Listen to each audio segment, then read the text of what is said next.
I do get it, chaps. I do. The need to be right, the need to be correct. They are powerful motivators. You know, when I'm online and I see people writing such sentences, yeah, his car was more bigger. No, it was more big, or it was bigger. And the thing is, to me, you know, it's this stuff, it's obvious, but I'm afraid that when you're exposed to the many millions of people that there are on social media, it's not obvious to a lot of people. And a lot of people are speaking English as a second or third or a fourth language. You know, it is a minefield if you want to try and find all of the bombs waiting to go off. But I've just been for a walk around the private gardens at Chatsworth, and it's heavenly, obviously, because I celebrated my birthday yesterday, and my sister was up for a few days, and yesterday was my actual birthday, and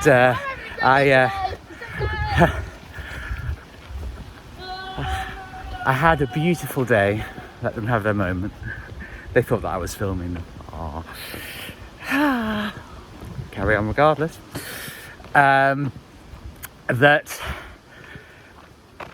I had a really fantastic day, and I realised that when my sister left, which she did this morning, I knew that all of the work was going to start again. And the exercise, I picked out a fabulous spot that I had in my mind that I was going to even before I arrived, to sit down and do some deep work. That was actually something I discussed with my therapist in our last session, because there are scripts running all the time. When I'm online, grammar and punctuation is one. And I will have to come to terms with, you know, the vast majority of people not doing things properly.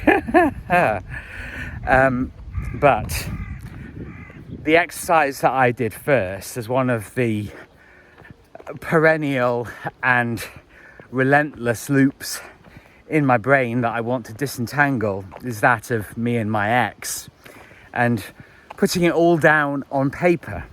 And even the very act of doing that, I actually found it done about half an hour ago.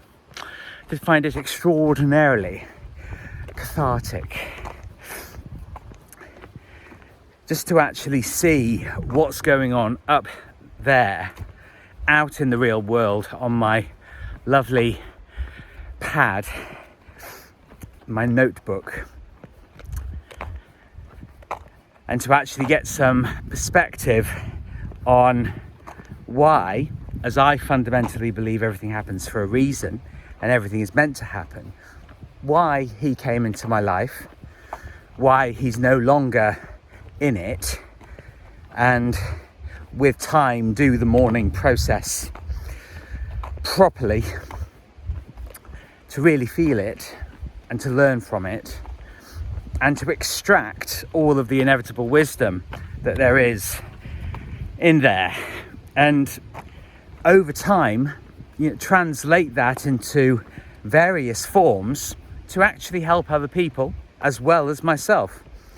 I think that's a really noble cause to invest in. But of course, it requires focus, and it requires some bravery. Don't care what anybody says. We all have emotions. And when I watch various podcasts and listen to people's, you know, apparent positions on things, we can never know what other people are thinking. We can never divine their emotions or their backstories. You know, we can't do it, but we can empathize, and we can find commonality in human experience and sort of infer things. And even if it isn't the most accurate picture of what's going on, Well, it's useful information to us individually in order to live a more peaceful life and get more done. I remember, it's funny that all of this stuff, it keeps coming up to the surface. And the more you write it down, the more you bring it into the present, the more you focus on it, you're conscious of it, the more useful information will come back to you from memories, you know, from people that you've known. And one of the things that I used to frequently discuss with all of my friends really at university was this idea that if you do this deep work, that you examine, oh, why did this happen? What was the reason for that? You know, how could I do better next time? They were all, as many people are, frankly, that they were going to, oh, the thing is, Martin, if you do all of this work, then aren't you just going to iron out all of your personalities? Like, no, quite the reverse, quite the reverse.